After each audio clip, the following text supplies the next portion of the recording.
더불어민주당 신현영입니다. 여전히 코로나 확진세가 계속 끊이지 않고 있습니다. 정경 천장님, 지금 상태라면 우리가 4단계를 2주 연장하지 않았습니까? 네. 언제쯤 정점을 찍고 언제쯤 좀 호전될 건지에 대한 예측을 말씀해 주시죠. 전망을 하기는 쉽지는 않습니다. 하지만 다른 유행처럼 이렇게 정점을 찍고 급감하거나 그렇게 진행되기는 좀 어렵고요.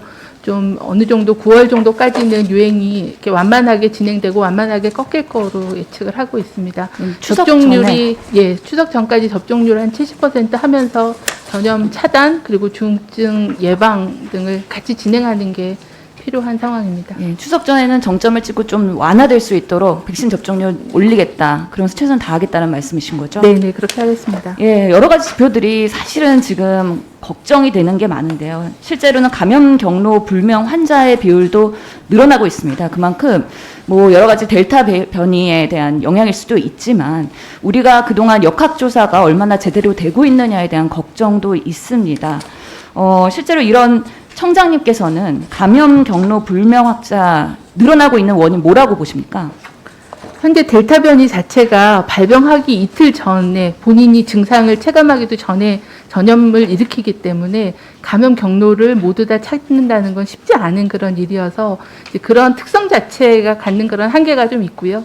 그동안에 좀 누적된 지역사회 숨은 감염원들이 상당수 있다는 의미로 받아들이고 있습니다. 실제로 전문가들은 역학조사관들이 인력이 부족하고 그렇기 때문에 체계적으로 대응이 안 되고 있다는 부분도 있습니다. 이 부분에 대한 보완도 필요하다고 보는데 어떻게 생각하시나요?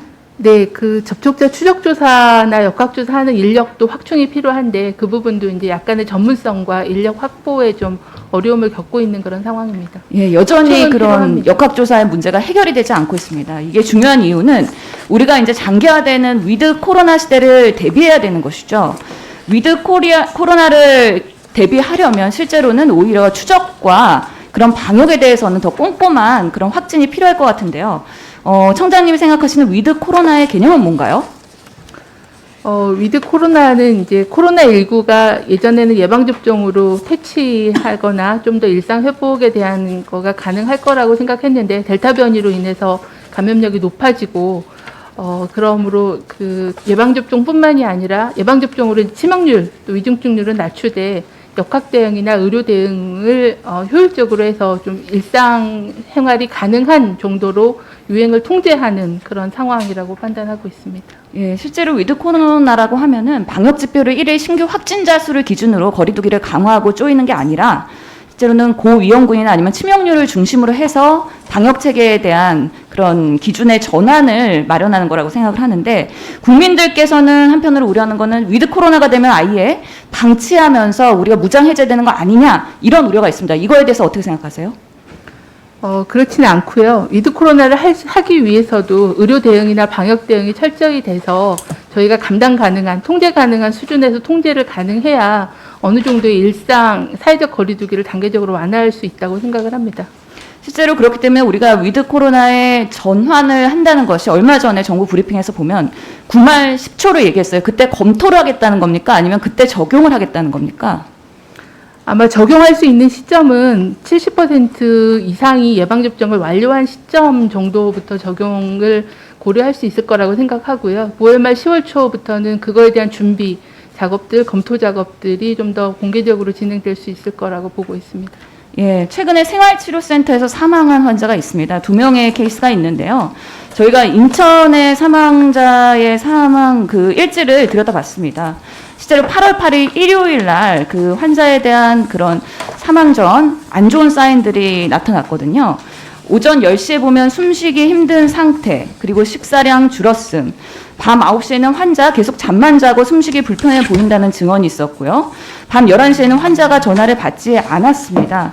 실제로 청장님, 이 8월 8일 일요일 당시에 생활치료센터에서는 의사나 간호사가 현장에서 근무를 했습니까? 이 부분은 현재 중수본이 세부적인 내용을 조사 중에 있어서요. 조사한 결과 문제점이나 대책에 대해서는 아마 별도로 보고 드릴 것 같습니다. 현장에서 의사가 있었습니까, 장관님? 네, 통상 그 18시 이후에는 협력병원 원장과 응급의료과장이 전화로 이렇게 온콜 상태로 있었기 때문에 현장에서는 없었던 걸로 알고 있습니다. 아무튼 낮 시간에는 있었습니까? 예, 낮 시간 동안에는 아침 8시부터 18시까지는 의료진들이 한 명씩 교대로 지금 하도록 지금 되어 있었습니다. 지금 현재 조사 중에 있습니다. 네, 생치에서의 원칙은 최소화하는 접촉을 최소화하는 원칙을 하고 있지만 그렇다고 해서 생활치료센터가 만약에 환자 상태가 안 좋아졌을 때 무조건 그 현장에 그러면 환자 상태를 체크하기 위해서 방호복 입고 들어갈 수 있습니까? 아니면 들어가지 못합니까? 들어갈 수 있습니다. 예. 네. 그렇기 때문에 비대면 진료를 원칙으로 한다 하지만 실제로 환자의 상태가 걱정이 되는 경우에는 의료진이 조금 더 세심하게 볼 수 있는 시스템으로 그 진료 지침을 좀 개정을 해야 되지 않을까 싶은데요. 이에 대해서 어떻게 생각하시나요? 네, 저희가 이번에 사례를 보고 접종 인력이 그때 현장에 있어야 하고 또 그런 이상 징후가 있으면 바로 전원 조치할 수 있도록 하도록 그렇게 저희가 현재 매뉴얼상을 되어 있는데 그걸 저희들이 한번 다시 점검하고 보완 사항이 있으면 그거에 대해서 보완 조치를 하도록 하겠습니다. 네, 본인은 그런 시스템이 개선되어야 위드 코로나 체계에서의 추후의 홈케어 시스템도 재택 진료도 전환이 가능할 거라고 생각해서요. 오히려 꼼꼼하게 잘 예, 케어 부탁드리겠습니다. 네, 공감합니다.